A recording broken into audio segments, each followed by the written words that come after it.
Well, we had a great first game, India Masters versus Sri Lanka Masters, and that's what it's like, you know. I mean, we see some of the competitions around the world and they're usually successful. IPL started it and it's just gone from strength to strength. Well, India looked pretty strong, I'm not going to lie. they were good against England in the one-day series, and then they started off with two terrific performances. So there are your thoughts on the International Masters League, the competition, level of competition? Well, we had a great first game, India Masters versus Sri Lanka Masters.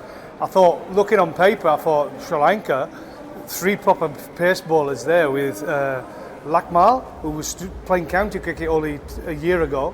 Udana still plays a lot of franchise cricket, and Pradeep still gets the ball through as well. Coming up against India, when I looked at their side, I thought strong batting. So the standard has been amazing, and you look at the game we've got now, West Indies, Australia, both these lineups look pretty strong all the way through, especially West Indies. Again, Jerome Taylor, Fidel Edwards, Tino Best is not playing tonight, but they've got some serious pace in there, and Ravi Rampal. So, you know, it's two strong lineups.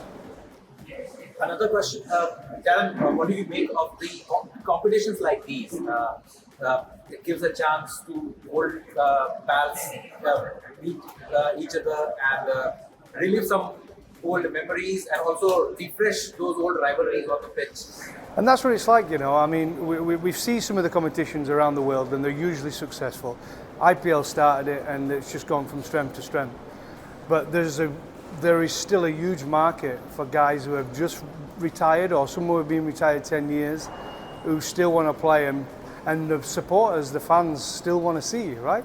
You look at Sachin Tendulkar, still comes out to play and people still just want to see him walk out. It doesn't matter if he doesn't get any runs, they just want to watch him.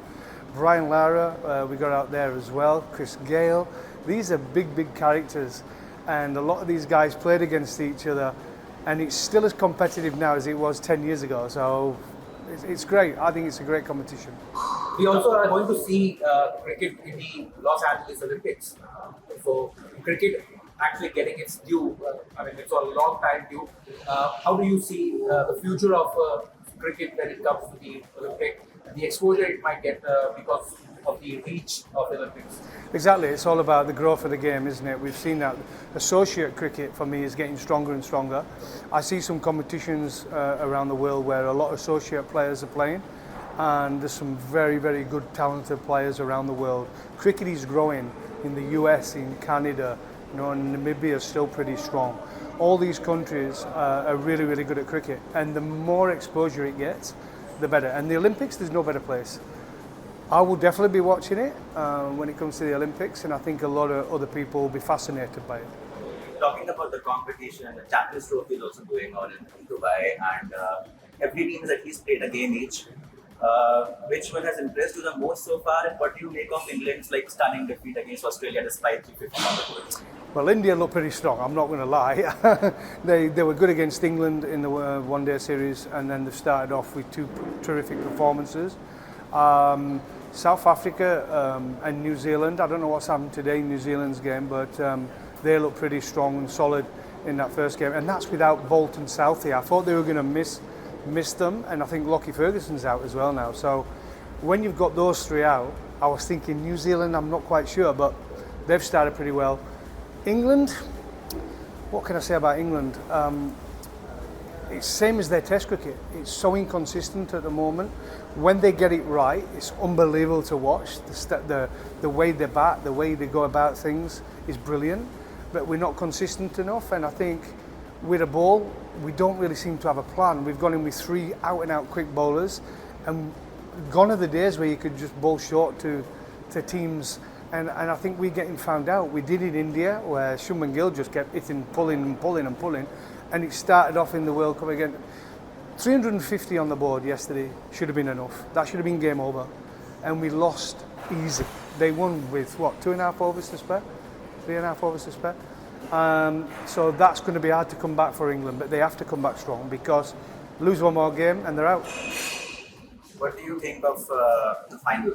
Who can eventually make the final of the Champions Trophy given platform? Well, if you look at the groups, India look as though they've qualified, right? Let's just say they're going to qualify. I think New Zealand are going to go out of that group with them. And the other group, would be interesting now what happens. I think South Africa will definitely go. I tipped Afghanistan, but the pressure's on them the next game now. I think they've got the game. Afghanistan have got an upset in them, and if they get to the semi-final, you just don't know. But that group's a bit harder to predict. India definitely, and New Zealand, and then the other group's going to be hard. But if I were to say who's going to win it, I would say India. They just look the last World Cup, they went all the way through and won every game except the final. And this one, they look pretty solid to me.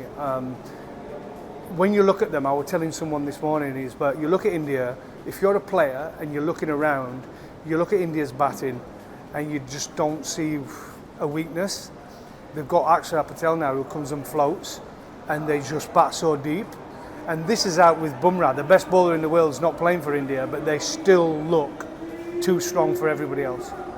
You've seen India in the Champions Trophy so far. We saw Mohammad Shami yesterday, who bowled 4 overs and then he left the field.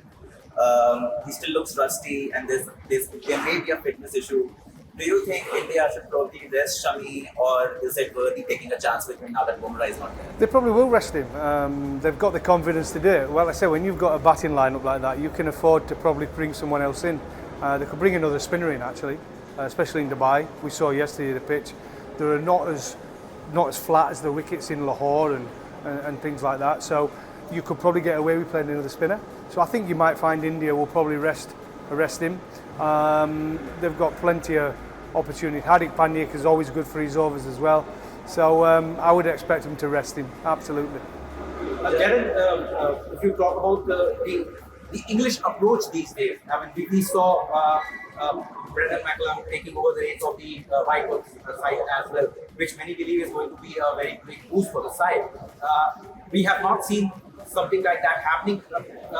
Butler and Baz McCullum, they have not gelled up the way Ben Stokes and Baz McCullum had gelled. It's still early, but do you think that the performance pressure is putting extra sort of pressure on Captain Josh Butler?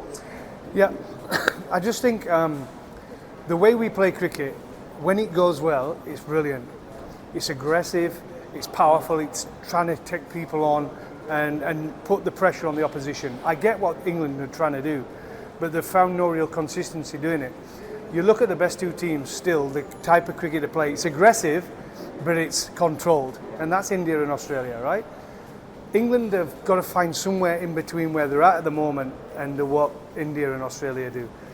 It's either one extreme or the other. And I think we've got some very talented players. I love Baz McCullum's methods, but we've just got to make sure we stay in control. And I look at the current team and I just think it just lacks a bit of balance. Yes, we're missing Ben Stokes, who's a wonderful, wonderful player.